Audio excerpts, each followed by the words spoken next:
My today's guest is a woman who has spent her life exploring what it means to live in relationship with the earth, with the body, with spirit, with the sacred intelligence that lives within us. Her work bridges ancient ceremonial wisdom, emotional intelligence, feminine spirituality, embodied healing, and practical everyday life. Priestess, ceremonialist, mystic medicine woman, animal communicator, herbalist, founder of Wild Rose Ministry, as well as of the Wise Womb Medicine Path. My guest is Naomi Love. Welcome, Naomi, to the Whispers of the Soul. Thank you, Beauty, for having me. Naomi, your work weaves together many different threads: spirituality, ceremony, healing, emotional intelligence, nature, wisdom of the body. Is there one thread that feels like the heart of it all? Mm.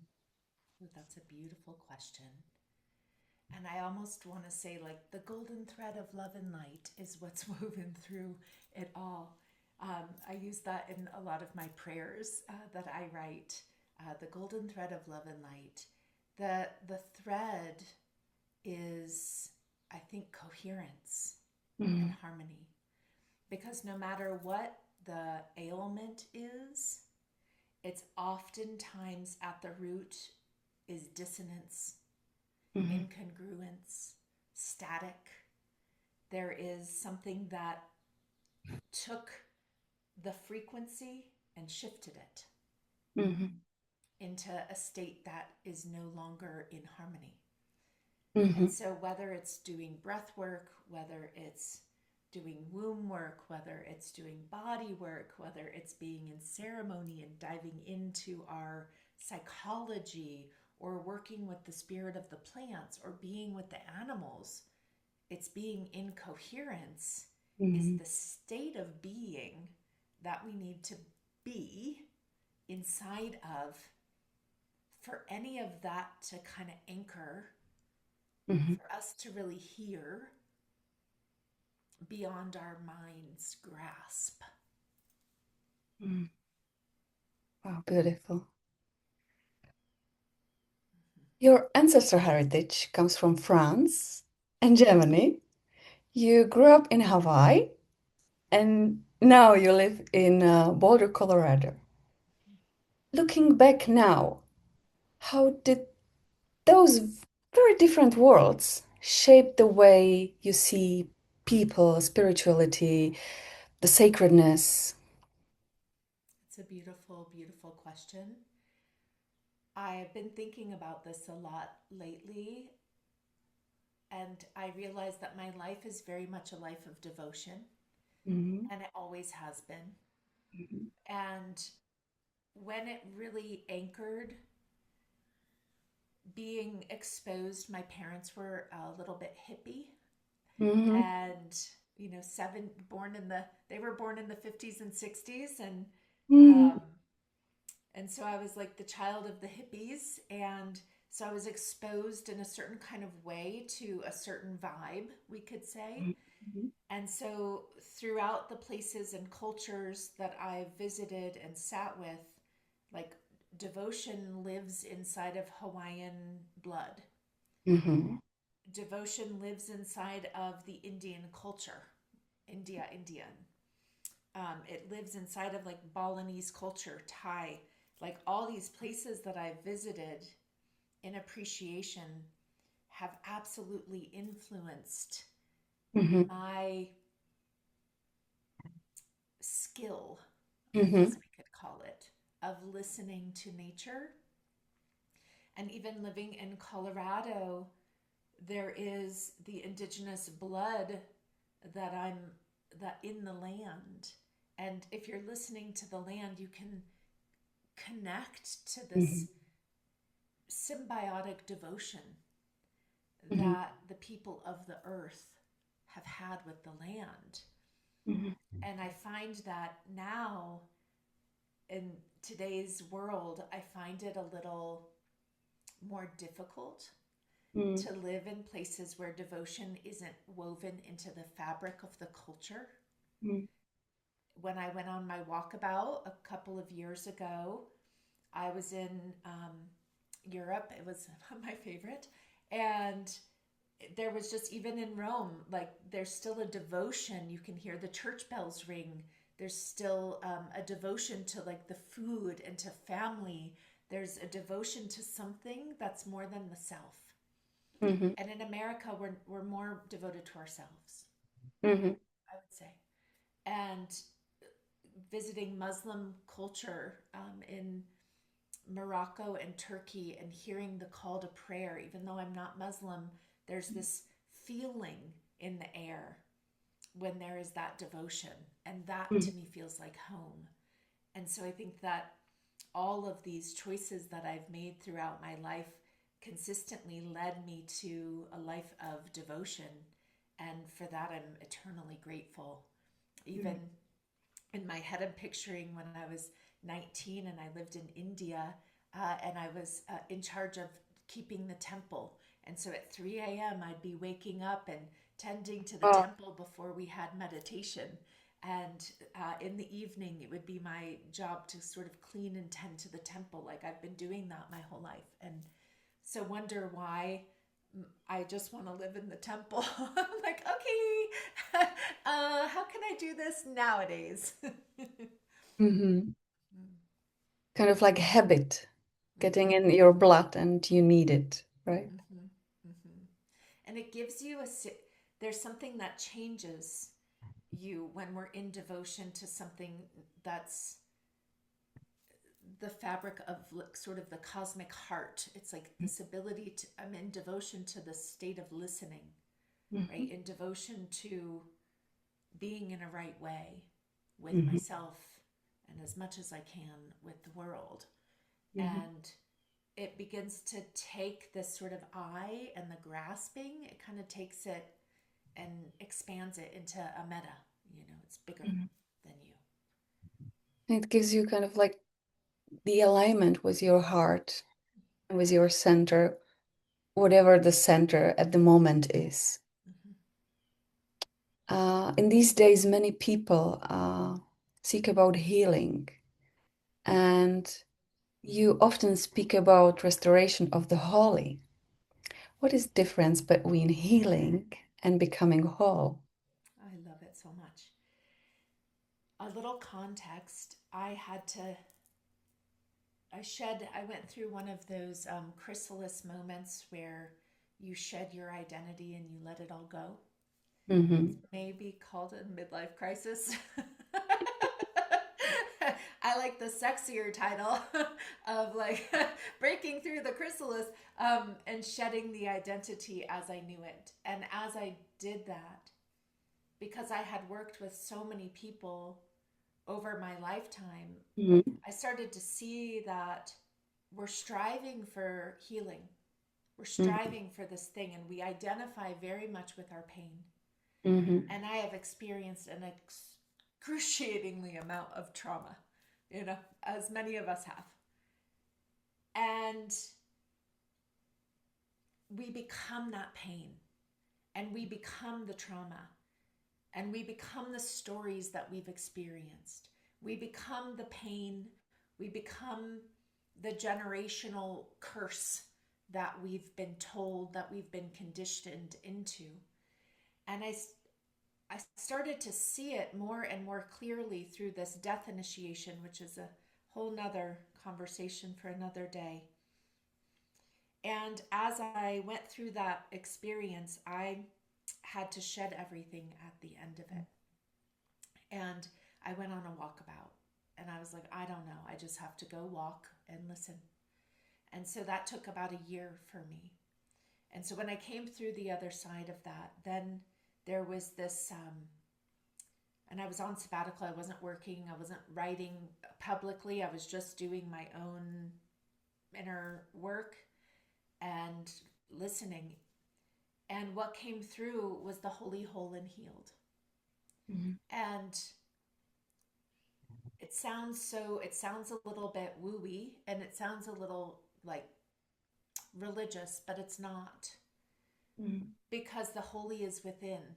And Mm-hmm. we've been taught that we need to be in devotion to something external. We need to go to church. We need to go to the temple. We need to go pray to these deities, to pray to, and we have lost this connection to the sacred within, Mm-hmm. that we are an integral part of this living web of creation, that we are harmonious with it.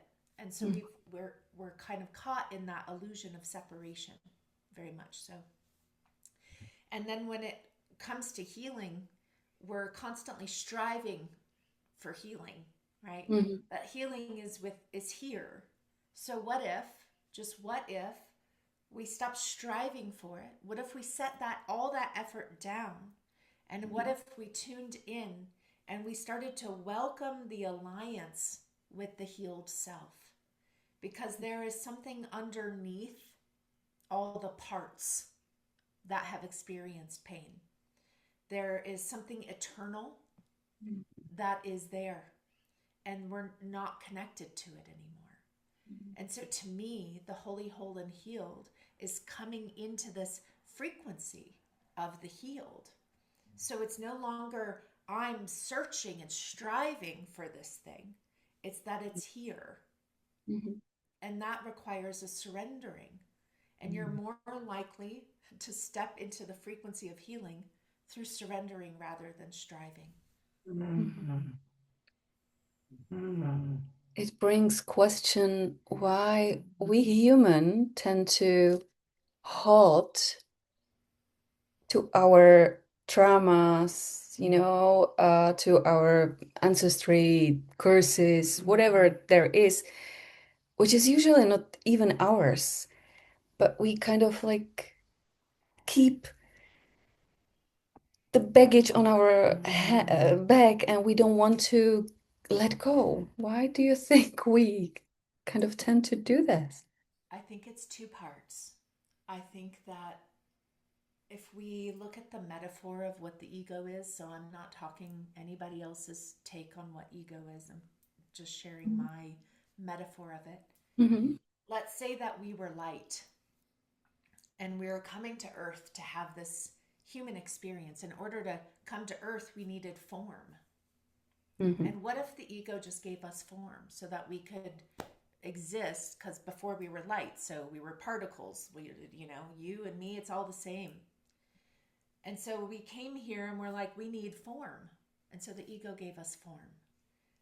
But then what we did is we got really convinced that this form was the I.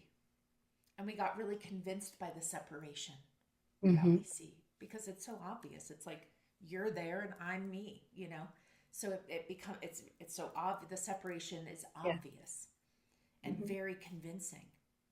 And so I think that that's one layer of it, as an existential layer, like a bigger layer. Now, on a littler layer is the conditioning that we've been taught. We have, if we look at social media, if we look at the little memes that get thrown out in the new age spiritual world that we live in today, like things that without context or without teaching, we attach to them. If it's not a hell yes, it's a hell no. That's bullshit. Yeah. That is such bullshit. But every single person that comes, they are attached to that concept. And like, that is not true. Like, oh my God, it's like doing a disservice. So we get attached to all these things because we don't really know who we are, why we're here, what's the purpose, where we go, how we got here, how to do this. We have no really guidance and sort of understanding this reality. So I think it's easy for us to get caught. And then it's like, oh gosh, this happened to me, and this happened to me, and this happened to me, and this happened to me. And then it just starts to, like, scaffolding, weight down. And then we have religious indoctrinations that, in Buddhism, my experience of studying Buddhism It's for me, it was a lot about, like life is suffering. Mhm. Life is suffering, life is suffering, life is suffering. And I'm like, but is it? Yeah. It's like I don't want to like keep identifying with this like life is suffering, you're bad, Catholicism, you're bad, you're inherent. There's all these like different concepts that, and even if that's not the concept that's being taught, ultimately that's what's being received, Mhm. right? The guilt that comes with religion and spirituality and even manifestation culture. Oh, something bad happened. Bad happened. Oh, it's your fault. You're not in the right frequency, right? So Yeah. we have this like tendency, and then we have the way the brain works. The brain loves focusing on the negative. That's part of our evolution, perhaps, in the way the brain Mhm. functions. We had to survive in certain kinds of ways, and it hasn't upgraded. Mhm. And it's very challenging for us to turn Yeah. towards what's good. Yeah. Yeah. We have 10 things. We did 9 well and 1 false. We focus only on the one. 100%. It's we have to like slam on the brakes and like Yeah. steer the car like, okay, let's look at what's good. What's good? What's good? Can nature and natural world be an inspiration in healing? Can Yeah. change the focus of our I perspective?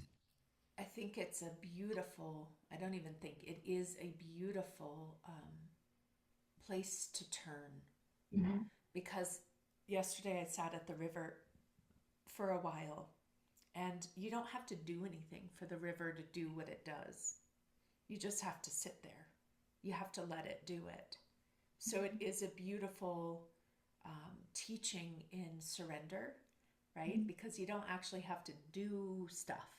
You can go into the ocean, you could go sit by the ocean, you could go to the forest, you could lean against the tree, but you don't actually have to do anything, because nature, its nature is to do what it does. Mhm. And so as long as you can allow it to do its thing, then it'll have an impact on your system. Yeah. Yeah. We live in a world where we learn how to think, how to analyze, be rational, but less how to feel, how to deal with emotions, and how to be in harmony with ourselves. What have we forgotten about being human, and how can we find the way back? Mm-hmm. We forget that we're a spirit in human form. Mm-hmm. That spirit rides on your breath home Mm-hmm. to the body. And we have this through all of the social conditioning, religious and other, that we think we're here to ascend. Mm-hmm. And we actually need to be embodied. Mm-hmm. We're actually here to be in a body, hence why we Yeah. have one. And it's a challenge. Earth School is not for the faint of heart. It's not an easy place for everyone. It's pretty savage if we look at nature. Yeah. It's savage. You're like, ow. Ooh, you know, it's Yeah. it's hard to chew Mm-hmm. for us. And so we want out. We want out all the time. We want out all the time. We dissociate. We have all Mm-hmm. these mechanisms, coping mechanisms of, not being here. And so I think part of the human experience is to less grasping and more listening, and knowing that wherever your attention is, there you are. Mm-hmm. And the practice can become to call your attention home. Mm-hmm. Just call your attention home. Call Mm-hmm. your attention back from all the stories of the past, all the worries of the future, all the uncertainties, all that, all that, all that. We call the attention back to the here and now over and over again. And the more that we do that, the more that we're here, how would that then change the life that you're creating for yourself? Mm-hmm. because we're often like that game pinball. Mm-hmm. There's like a button on either side, and we're like little balls hitting. We're like letting life hit, and we're just kind of all over the place. But if we Mm-hmm. allow ourselves to pause for a moment and Mm-hmm. not be the pinball, Mm-hmm. whether it's our own internal little things that we're hitting, that's then knocking us into wherever we're going, Mm-hmm. rather can we tend to our inner world so that what we're hitting against isn't something that flings us into a reaction, Mm-hmm. Mm-hmm. but rather where we can bring presence in. Yeah. And that's where, for me, my statement is like living life as ceremony. So Mm-hmm. the more that you're able to live life as ceremony and think of that as Mm-hmm. like your mantra, the more that you're turning these mundane tasks and these places where we go into autopilot Mm-hmm. into something that's welcoming your presence. Mm-hmm. And the more that your presence is here, the more you'll be here. Yeah. You mentioned ceremony and that you live in ceremony. Why have ceremonies been important in nearly every culture throughout human history, and yet somehow we forgot it? We sure have. The only time we really do ceremony is like wedding and funeral. A little bit for births because we'll have like the um, blessing ceremony for the mother.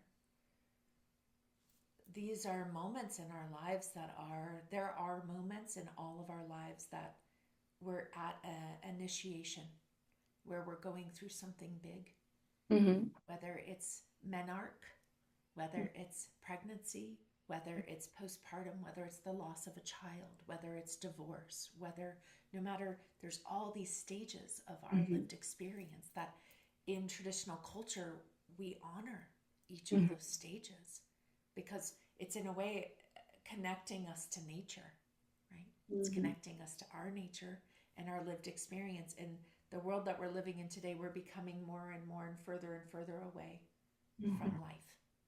We try to suppress it, right? Yeah. Any bad we try to suppress, and what is good we kind of tend to fly away, and none of it is anchored in the body and in the earth. Yes. Well said. Is there a difference between ceremony and ritual? Ritual is repetition, Mm-hmm. right? Ritual is repetition. The more that we're like the morning ritual of drinking your coffee, right? That becomes a ritual. It's something that you're doing over and over and over and over again in order to create a certain outcome. Mm-hmm. Mm-hmm. Ceremony is the art of the field Mm-hmm. that is created. So the ceremony of the wedding, it's Mm-hmm. not just the marriage of two people. It's Mm-hmm. the entire process of that couples either decide that they still like each other and want to get married by the end. Right? Because it is a event that you are both collaborating on creating, and it's teaching you so much Mm-hmm. about who you are and about how you work together, about what it is that you want, how you handle. Like ceremony to me it's a field which is Mm-hmm.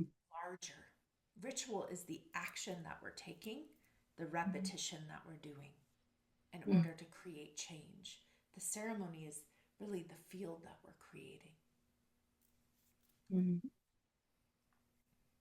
How can we return to ceremonies and how to find the right rituals? Because ritual can be to smoke cigarette after every time you are anxious, which is not a very helpful ritual, but how to get back to ceremonies and find the way to right rituals that are supporting our life. Yeah. Find the good people who happen to be magical at those wink wink things. Um, find the magical people. The Mm-hmm. thing about ceremony that I like to, the way that I think about it now, because before, if I answered that years ago, I might say a ceremony is like a one time occasion. But to Mm-hmm. me, ceremony is a mindset. And Mm-hmm. so it's turning the way that I live my life into ceremony. So you can do ceremony by being present. Mm-hmm. So what makes something sacred? It's your attention and Mm-hmm. intention, Mm-hmm. right? And so if you're cleaning your house, instead of like, oh, I've got to do this, it's like, let's turn that into a ceremony. Let's put on the music that you like. And it doesn't have ceremony. I curse. You don't have to be, it doesn't have to be this like pure, because even when I say holy, right, we think of pure. It's not pure. It's sacred. And Mm-hmm. so you can make cursing sacred, whatever your jam is. Like, you don't have to, it isn't this perfection, this purity. So listen to your hip hop, listen to whatever the music is. It's your presence, your attention. And so I clean my house in that presence. You drive your car as a ceremony. How would it change driving to work, taking your animal to the vet, even taking your animal when you have to give them pills or medication? How can you turn, instead of like this thing that you have to do, what if you turn that into the ceremony, which is just saying, I welcome my presence here. Mm-hmm. And it takes maybe these difficult or frustrating tasks of normal life. And for me, it brings a little bit of joy. It brings a little bit of that childlike wonder, that childlike play that we once had into situations and circumstances that would otherwise be like, ugh. I hear celebration of the life Yeah. every minute in our life. That in fact we celebrate the life with everything we do. You're a deeply spiritual person, woman, yet you're also an entrepreneur and creator. And many people see business and spirituality as two different worlds separated from each other. How do you bring sacredness to the practical realities of building life and livelihood? Thank you for asking that. And thank you for noticing.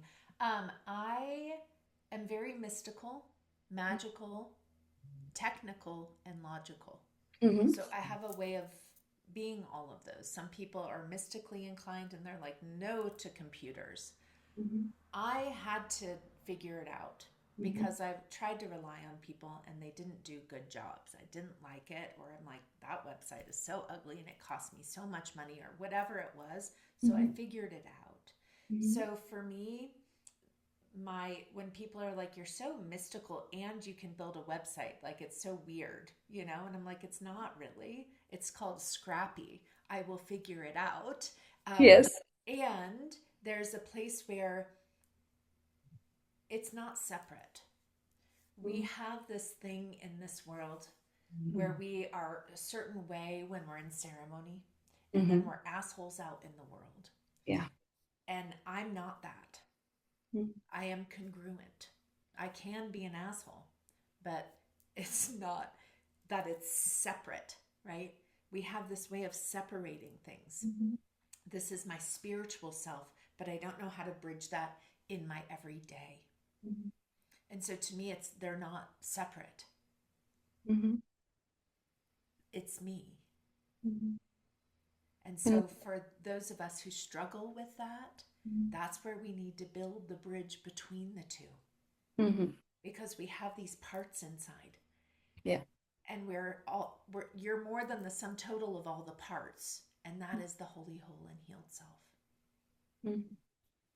So the So, business self, the mm-hmm. spiritual self, the magical self, that hurt self, like they're all there.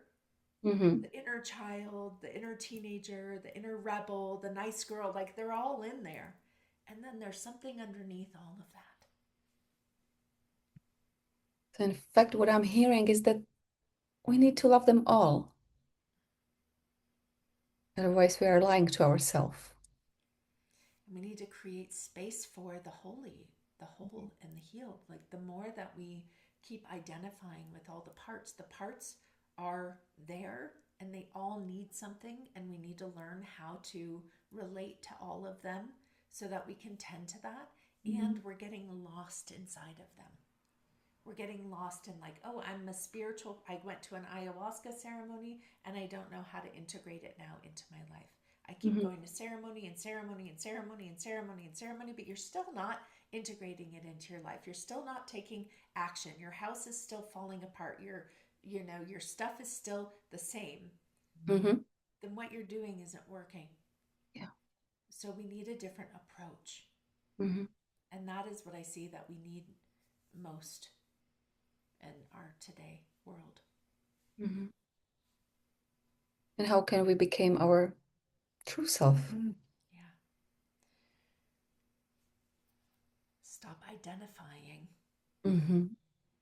with the pain as the totality of the self. We identify with the things, the thoughts that we think, the feelings that we have. Those are not the sum total of you. And so what I see is a very big spiritual deficiency,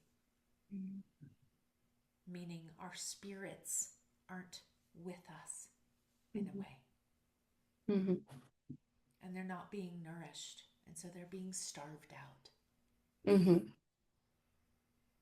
that our spirit rides on the breath. How many times in a day do you hold your breath? Yeah. That's where to start. And how do we know whether we are living our own life or somebody else's story? I've been playing with this one for a little while as I create a life now aligned with my design. It's a lot of work to thoughtfulness, I say. And it requires like a presence, diligence to not override the self, because most of us create lives for others for the conditioned self, the conditioning that we've experienced. This is what we thought we were. I had my womb school for 10 years and my life was devoted to this school, and then all of a sudden I was like, this isn't what I want. Nope. Dissolve. Nope. Wait, this isn't it for me. And so I pivoted. And that takes a lot of courage. Yes. And to walk away from the life you've created. And I've done that a few times, many times. And now I'm really good at it. And I can teach people how to do it in a well way that also doesn't burn the life down. Because some of us, when we want to leave a place, we're like, I'm out of here, and then it's like I actually have a beautiful devotion to the lives that I've lived and done ceremony to mark and acknowledge the transitions that I've chosen. And as I started to step into the life, it's been through listening rather than through my desire. It's like listening to my heart and listening to that divine guidance to say, okay, and to my design. So I do like human design, not as a system. People are into it in a different way than I am. I found human design, which is like an astrology-ish. It's based on your astrology. I found that the more that I've worked with tens of thousands of people, and I've just tracking people is my jam. And like tracking our inner world, I'm so good at it. And tracking the animals, like I'm so good at it. And so human design matched for me what I'm seeing over and over and over again without knowing the system itself. And so the more that I work with folks, I like to look at what their design is, because what I notice about human design is it's more about your primordial self. It's Mm-hmm. not your conscious self, it's not your personality, it's like your body. Mm-hmm. It's your primordial, primal self. And so it's my environment, for example, is caves. And so I was like, I don't like caves, but I do really like something at my back. Mm-hmm. And I'm direct light. I very much like beautiful light. And Mm-hmm. so then in my environment, when I was looking for a home, I was like, okay, well, let's play with this. Mm-hmm. How can I create, how can I find a home that has that cave like quality, but also has great light? And I happened to find it. Mm-hmm. This is an experiment of creating a life aligned with what feeds me, and let's see how that changes my energy. Because if Mm-hmm. you, we all know, being in an environment that doesn't support us makes us not feel very good, and then we're not going to have the energy that we need to do certain things in our lives that we want to do. You know, if I have like low ceilings, I'll feel like really depressed, Mm-hmm. and I won't function well. So when we're creating this life that is for self, it feels a certain way in our body, Mm-hmm. you know, and we're not very attuned, and we haven't been taught, and we're consistently taught to override all of that we receive, the subtle, because that's Mm-hmm. where all the messages are. It's in the subtle. Yeah. And so then to answer the question long-windedly, let's come back to the body, Mm-hmm. because our bodies are like mood rings. Whether we're connected to the color change or Mm-hmm. not. Yeah. So you're coming to my next question, that we all searching for spirituality, for harmony, for our authenticity, but we forget to take the body in the game. Yeah, we do. Do you see, or how to take the body with us, how to align the mind, the spirit, and the body in one, because that's why we are here, are we? I think part of why I might be good at this is because of the way that I studied. I Mm-hmm. studied herbal medicine and da da da, a million things, there's so many things. But because of that, I studied the mind, I Mm-hmm. studied the body, and I studied the spirit, Mm-hmm. all very extensively. Mm-hmm. And so most of us focus on one, Yeah. and we are not separate Mm-hmm. little sections. Yeah. Mind, body, and spirit. They're not separate. It's all part of a whole, the field that is you. And so inside of that, we need to learn how to bridge the gaps. Mm-hmm. You are not your thoughts. Mm-hmm. We're not taught how to be in the body. It's uncomfortable. Mm-hmm. We rely on, it's almost a defense mechanism, and Mm-hmm. especially depending on the traumas we've experienced, and the conditioning that we've had, and the environments that we're in, and the people we're around, and the things that we watch and listen to, like, they all impact us. Yes. And we're not attuned to those little, I've had people come in and their like shoulders are up here, their feet are literally lifted off the floor when they could touch the floor, and then I ask how they're doing, and they say, I'm good. Yeah. Oh, sure, okay. Are you sure? I think we need to talk about what good means, so Mm-hmm. we are so disconnected from our bodies, because there's also this like bad word of pleasure. Mm-hmm.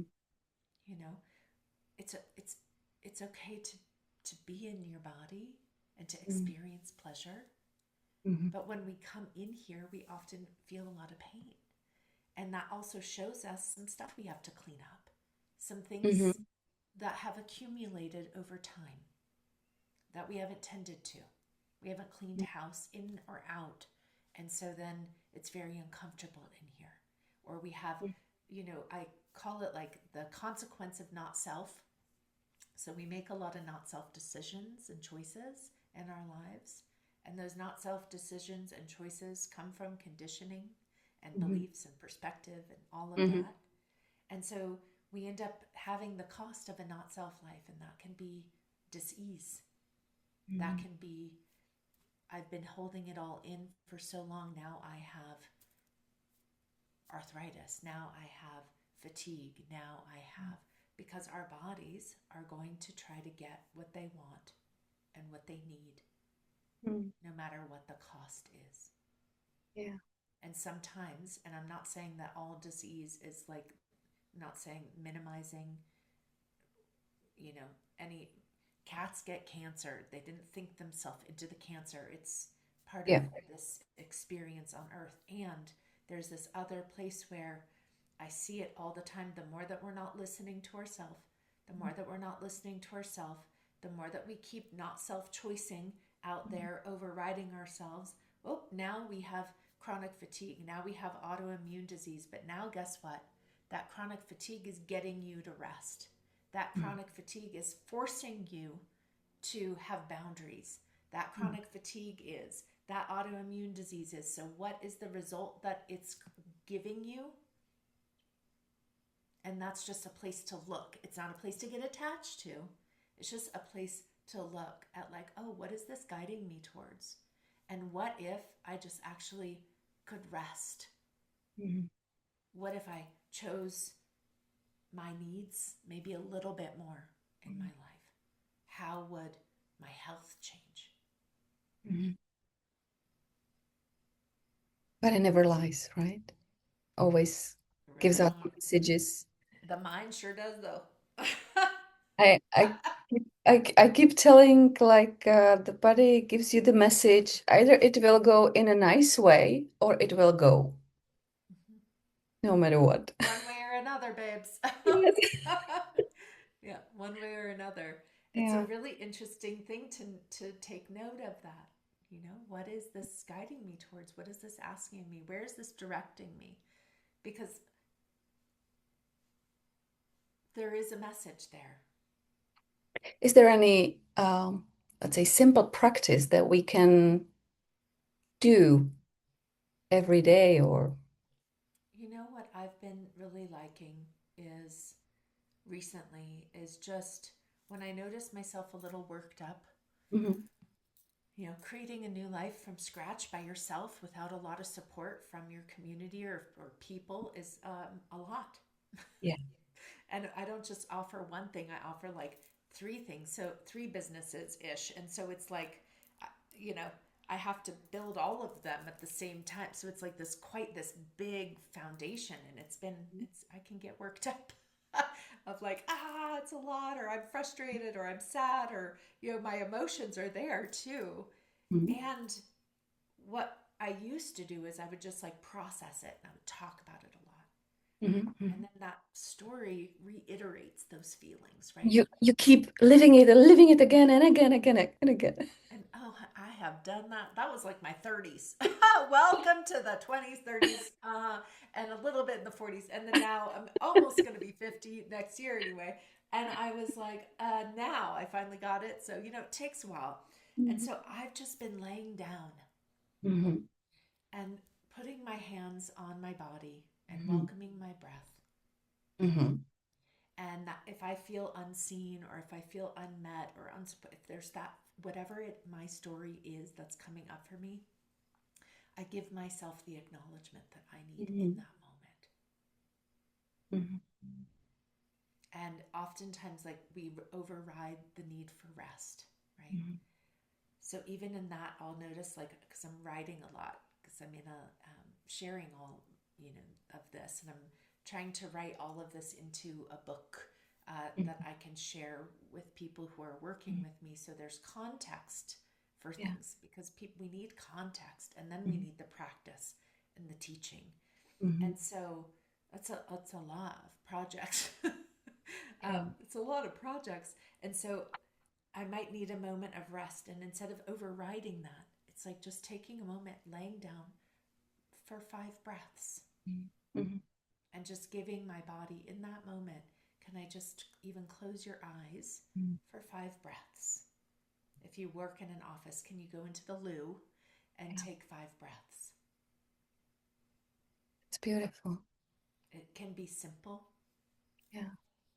And everybody can do that. And everybody can do it. We can all do it. And it brought me to a question, because I can see you're passionate about your projects and you're devoted to all you do, and it's beautiful.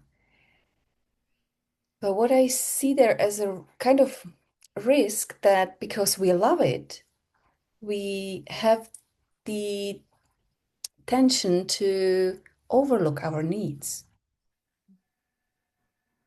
right? 100%. Yeah. It's So so easy to, oh shit, where did I forget myself? yeah, Right? Yeah. And when you're, like you're saying, you're in the joy of it, I'm like, ooh, I can't wait. I mean, I spent 6 hours writing the email that comes out on Monday. You know, it's like, it's not for the faint of heart, you know, and there's this meticulousness and this desire to be in presence with it. And then you can be like, oh, I haven't eaten, yeah. right? And so that was the life I did before.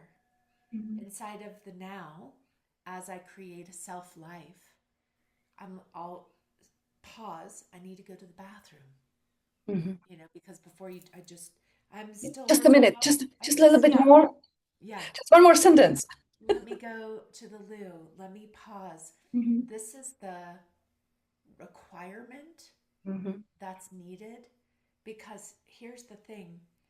In order for me, like if I don't have nature, if I don't go and spend time at the river making lei, or just laying and receiving, or walking by the river, bathing, whatever it is, my river time, since I'm in Colorado now, or forest time, if I don't have that, I don't feel good.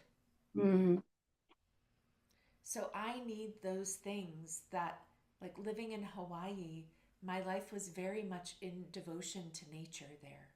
It feels like there specifically, the nature is the altar, and you're in devotion to the altar that is the sacred ground. And that is everywhere on earth. And there is something about Hawaii that changes it for me. And so living in that, if I don't have a place for that, because the nature is reciprocal, where writing an email is not, even though I love the writing of it, I don't know if you read it. You know, probably went to spam, you know. So, I don't know if anyone saw that post. You know, it's like, it's a lot of output without anything necessarily coming back to you. And so I like, it is non-negotiable. Yes. And so if I don't do that, I get weird. I just get weird. And so that needs to be a part of my life. It's the cost. Like I have to, or the cost is too high. Yeah. And I've been thinking about that in the way that we think about even my rent where I live. It's very pricey. Never paid this much rent ever. Yeah. And this is the cost to protect my energy. But first you have to know what is your need, right? Because what I often see that people even don't know who they are and what they want, but they keep trying to heal themselves. Yeah, so true. So we need to stop first. We Somehow need to get to recognize yeah. Say that again. that we need to stop to recognize who we are. And learn who we are. In a way, it's like, I think the younger generations, they seem to be really good at knowing themselves, and maybe they aren't. And when they get older, they'll be like, oh, maybe not. But I didn't know myself the way they seem to know themselves now. Like maybe I'm a Gemini. I don't know. Maybe it's my open identity center in human design. Maybe. I don't know. But the more that we are in experiences, the more that, like, my walkabout, I got to be by myself around the world in all these different circumstances. And I got to see how I showed up for myself. When I was 19, I flew to India and got to live there for 6 months and put myself in all these different situations. And I got to uncover who I am by how I responded to different situations. I have repeatedly been with myself through all these different experiences, and you get to learn who you are. Yeah. Right? It's almost, to me, that's my experience of life, is uncovering who I am. And so with each, we don't know what we're made of until we're put in a circumstance. Yes. You know, we have no idea really. I don't know if it came down to me and the mountain lion, like in my head, I'd be like, oh, here, mountain lion, you can have me. Or would I be all like fierce to be like, rah, I don't know. But in my head, I'm like, I'm just going to like lay down and you can lay at the altar of your feet, mountain lion, and you can just have my body. That's definitely probably not going to be what happens, right? So we don't know what we're made out of until we're put in the situation. Exactly. And how you handle those situations teaches you about yourself. And it Exactly. teaches you where your shit is and Yes. where your genius is. Yes, that's true. Where you're a little I'm delusional. imagining you, with the mountain lion. Just a little delusional. It's fine. It's fine. I'm like laying at the altar of the mountain lion's feet. I think mountain lions would be so confused. They're like, what are you doing? I'm like, or would I run? I have no idea. You don't know until you're put in situations. Exactly. I think really you can't know until you experience it, and every experience is different. Yeah. And there's something beautiful about softening around the conditioning of what you've been told that you are, or Mhm. who you've been told that you are, Yeah. or how you've been told how to behave or how to be, to uncover like I know myself very well, and I've been around a lot of people as well in different circumstances. And so especially in session or ceremony, I very much know that field, and I know how my superpowers, how I work. Mhm. In lay life, if I go Mhm. to someone's house, for example, and I'm weird for like, and I feel weird, it's not the same as the ceremonial space. So Mhm. I'm like, is it me or Mhm. is it them? Or is there something in the field? Like, Mhm. I don't know. Still, I can't necessarily tell, right? So in that moment, do I know myself? Yes. Do I know why the weirdsies are there? Not exactly. But do I know what I need? Yes. And that's to leave, Mhm. you know, But or to go. we learn with the experience, Exactly. and you don't know until you make the experience. Until you have the experience, you don't know that you don't like it. If you don't try the uh, red candy, you don't know that you don't like the red candy and that you won't have it anymore. Yes. And And we that have was, this attachment yeah. to what we like and don't like in this world, and more and more and more and more and more and more. And the Mhm. older my friends get, the more I hear them say, like, oh, I don't like this, and I don't like that, and I don't like this, and ooh, I don't like that texture, and I don't like, there's a lot of things that we all don't like. Mhm. And be careful, Uh-huh. because the more that you don't like, the smaller and smaller and smaller and smaller your world becomes. Mhm. And the safer it might feel, but it's not actually safer. Mhm. Can you explore? So when we're like, I don't like, so I'll use this on my walkabout. I'm very sensitive to sound and light and smells, sensitive over here. I'm in Morocco on the airplane. They're spraying cologne. There's apparently they sell cologne on airplanes, which to me is insane. And then the Muslim folk are, yelling, and it's all over my head. Mhm. And I'm sensitive. This is intense energy, period. And it's happening above my head. The sounds and the smells are very intense. Mhm. And I just kind of tighten up a little bit. And I was like, okay, I can grit and bear it. I say, I think it's supposed to say grin and bear it, but I say grit and bear it. So I can deal, I can, and it's almost like by letting myself be in environments where it's uncomfortable, Mhm. it expands you. Mhm. So, do we like walking with a pebble in our shoe? Not usually. But Mhm. guess what? On my walkabout, if a little pebble got in my shoe, I'd keep walking with it. It's Mhm. okay to be uncomfortable. Mhm. We want everything to be comfortable now. I want it to be treated nice. I want the environment nice. I want everything to smell good. I want it to be pretty. I want everyone to be kind to me. I want it to be like this. Okay. Alrighty. Well, when you go out into the world, you're taken down. Mhm. Yeah. So, letting a little bit of that grit Mhm. in, it's okay to be uncomfortable. Oh my God, I'm too hot. I'm too cold. I'm too hot. I'm too cold. I don't like this. I don't like that. Okay, that's great in your own home, like don't eat that thing you don't like the texture of, whatever. And the more that we step outside of our comfort zones, the Mhm. more that we expand our field. Mhm. And I did that over and over and over again on my Mhm. walkabout. Rome, my favorite city so far, it is so loud. It is so, I've never heard so many ambulance in my life all day long, all night Mhm. long. It was Mhm. constant. I am very sound sensitive. Mhm.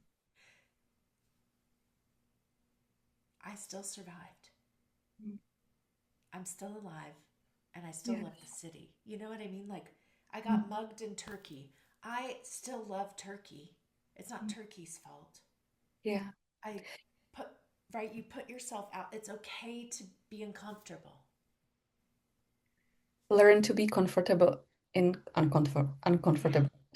yeah, it's Mhm. okay. Mhm. It's okay to not like something and still, you know, do it. I mean, I don't want to like walk on gravel. It really hurts. Okay. But I still will if I like have to. Mhm. It's just, we make our world so small. And I think that ultimately it's because we want to feel safe. Mhm. And the more that I want it quiet. I don't want any noise. I don't want it to smell. I don't want it to, that's life, honey. Mhm. Life stinks sometimes. Yeah. Sometimes there's a rock in your shoe. Sometimes you get mugged. Yeah, Yeah. absolutely. And the mud is stinking as well, but from the mud there are coming the most beautiful flowers. Yes. The lotus, exactly. Yeah. I feel like those places where we don't like can teach us so much. Yeah. If we allow it. Yeah. So if you're getting to know yourself, it's okay if you don't know yourself. Mhm. There was a moment, I was a codependent in recovery, we could say. Codependent people often don't know what they want, Mhm.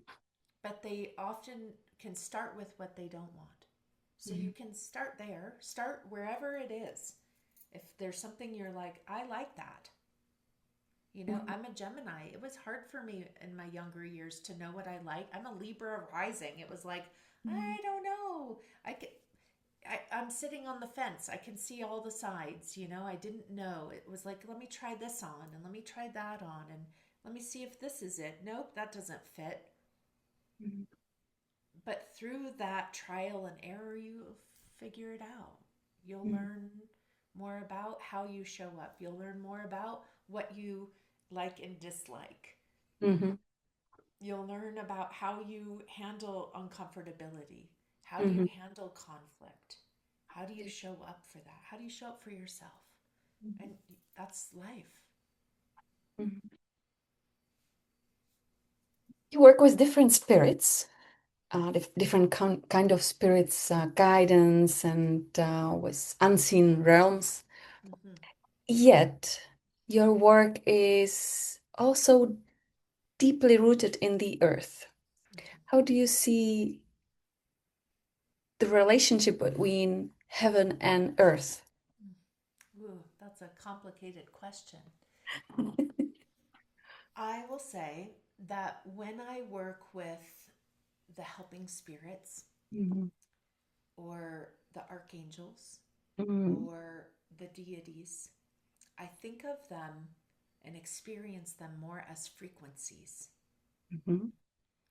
And so those frequencies are coming in and giving a guidance because Mhm. it may be showing you a frequency or exposing you to a frequency that you're not naturally tuned to. So I think of it more in that way, and how that frequency sort of makes you feel. Mhm. Does it make you feel light or heavy? Does it Mhm. make you feel supported, or, those kinds of sensory Mhm. experiences? And then I think of the earth and going into the earth, and I also want to clarify something in that is I also prefer to say it the holy, whole, and healed helping spirits, the holy, Mhm. whole, and healed archangels, because the archangels have a lot of conditioning around them, a lot of stories that are of religious, uh, Yeah. you know, influence that taint perhaps their true energy. Mhm. So I don't want to work with the conditioned Mhm. frequency. I want to work with the divine frequency. Mhm. And with Earth also has a lot of pain. Mhm. And there are, like, what if the Earth wanted all the blood that was shed here? Mhm. I work with the holy, whole, and healed Earth frequency. So that to me is, again, just in ourselves, working with the well frequency. Mhm. And then I'm not sure if I think of things as like heaven and earth as more like earth and the universe. Or Yeah. universe, heaven or Yeah. universe. Yeah, Yeah. yeah. And I do say heaven in certain meditations when it comes Okay. through. Sometimes it will come through. Um, and that to me is also a frequency, Mhm. right? It has an energy to it. And so when we root into the earth, we also want to rise. We Mhm. root to rise. So we descend in order to ascend. So it's not Mhm. just about ascension, it's about descending into the ascent. And Mhm. so I often work with a star that knows your name when I'm guiding meditations. And so we'll imagine a star at the crown of the head, far above. And this star is the star that knows your name. It's connected to your star family. And it is like your cosmic umbilical cord. Mhm. And so we can work with that energy. And the most important is that you are making sure that who you're working with, you're very clear about it. Mhm. Because I hear people say, like, I went to this event in San Francisco, and they were like, we call in all the spirits. Oh, no, no, no, no. Oh. No. I was like, I'm leaving. Ah! Like, no. Let's be really clear. So I started writing a book of prayers because I started to see over and over again that we actually don't know how to pray. And we're actually not being clean in what we're praying and who we're praying to, how we're doing it. Like the whole thing is needs some cleaning up. Mhm. And so being just real clear with who it is that you're working with. So Mhm. when I even work with the ancestors, I don't work with the ancestors. I work with the well ancestors. And then the other piece is in our ancestral line, there's often a lot of pain, right? Mhm. Well, what if we worked with the weavers of the golden thread, back to your first question, of love and light? Mhm. So your ancestor, even the ones that were, let's say, the worst person ever on the planet, let's say your ancestor was, I don't know, Hitler. Mhm. Let's imagine that there was a seed of love and light somewhere in him that got distorted. And Yeah. so if we're working with our ancestors, and there are people in our ancestry that caused harm. We're not working with that part. We're working with the frequency of love and light that was woven through the line. And so when we're doing that, then we're actually summoning the holy, whole, and healed frequency that they had, the eternal self that they had in there. And then it's supporting. Then it's supporting us. Yeah. Instead of debilitating us. Yes, exactly. Can prayer alone transform our lives, or does spirit require participation through action? Both. I think the prayer gets us into alignment. It gets us clear. It polishes the mirror, right? Because so much of us, like, religion, it's like pray like on your knees and like, I need your help. That's not what this prayer is. This prayer is, we are getting clear on who it is that I'm calling in, what I'm aligning with, and what my prayer is, as though it is. And so it's actually about an attunement. And then the prayer is your frequency spoken. And then you're helping spirits ride on that frequency to support you, to be a guidance. But prayer has many steps to it. And one of those steps is that I see oftentimes missed is that we speak the prayer. Let's say we're in a fire ceremony. We speak the prayer, we offer, and then we turn away. We walk away. You've got to sit And be to with receive the prayer. it. You've got to sit there and let it be received. And let yourself be open to receive the alignment of that prayer. We need to be present enough. And then that's where the divine aligned action comes. Because we're listening to the inner guidance that prayer aligned us with, so that then we can take that divine aligned action at the right time. Instead of through our will. That makes great sense.